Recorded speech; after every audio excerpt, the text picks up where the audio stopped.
Banakacherla project కట్టనివ్వబోమని Telangana deputy CM Bhatti Vikramarka తెలిపారు. తెలంగాణ వాటా తేలిన తర్వాతే మిగులు జలాలు ఉపయోగించుకోవాలన్నారు. బీఆర్ఎస్ కారణంగానే ఈ పరిస్థితి వచ్చిందని ఆరోపించారు. లోకేష్ ను కేటీఆర్ కలిశారని, ఇద్దరి మధ్య లోపాయికారి ఒప్పందం జరిగిందన్నారు. ప్రాజెక్టు ఆపకపోతే పోరు తప్పదని హెచ్చరించారు భట్టి. మేము వాటా తీసుకొని ఆ వాటా కూడా పూర్తి చేసుకున్న తర్వాత ప్రాజెక్టు కట్టుకున్న తర్వాత మిగిలిన నీళ్లు ఉంటే అప్పుడు మీరు ఏమన్నా ఆలోచన చేస్తే తప్ప మా వాటా కూడా కలుపుకొని ఈరోజే మేము ఫ్లడ్ వాటర్ మేము కట్టేసుకుంటుంటే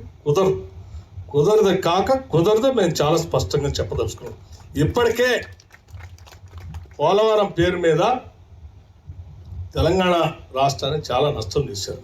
కేవలం నీ కుటుంబ అవసరాల కోసం, నీ రాజకీయ అవసరాల కోసం ఆ కేంద్ర ప్రభుత్వంతో నీకున్నటువంటి లాలూచితో ఆ రోజు ఈ 7 మండలాల్ని 2 లక్షల ఎకరాలు అమాయకులైనటువంటి గిరిజనుల్ని పోలవరంలో మునిగిపోయేటట్టు చేసిందే కాక ఇంకా బనకచెర్లు కూడా కట్టుకోవటానికి నువ్వు పైన ప్రాజెక్టులు ఏవి కట్టకపోవటం వల్ల ఇవాళ ఫ్లడ్ వాటర్ అని వాళ్ళు కట్టుకునే పరిస్థితి తీసుకొచ్చాం.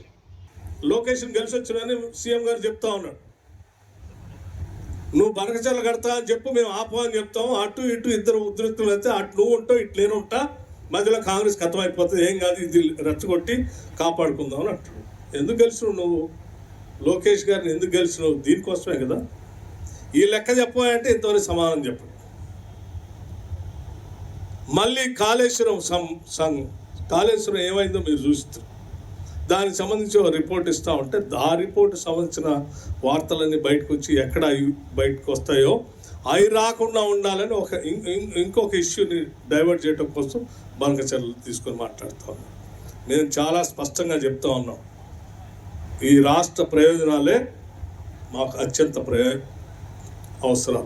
మీరు శాపగ్రస్తులుగా మీరు ఈరోజు తెలంగాణకి భారంగా మారితే ఇవాళ కాంగ్రెస్ పార్టీ తెలంగాణ ప్రజల ప్రయోజనాలు అర్థం చేసుకొని అటు గోదావరి నది పైన ఇటు కృష్ణా నది పైన ప్రజల అవసరాల కోసం గట్టిగా నిటారుగా నిలబడైనా కొట్లాడటానికి ఈ ప్రభుత్వం సిద్ధంగా ఉంది.